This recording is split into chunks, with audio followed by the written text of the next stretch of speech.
Alright, lovies, my latest piece. I restored this piece that was in several pieces.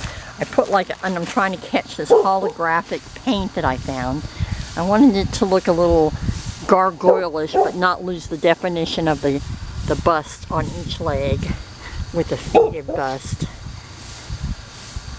It had a top, but the top was so damaged I couldn't do anything with it. I love this paint. And Igor loves it too. Or could he be talking to Doge? So, to tell the truth, if you come to my house and buy it, it will be very reasonable. If I have to ship, because shipping is out of freaking control, you're talking, probably $500 to $600 to ship.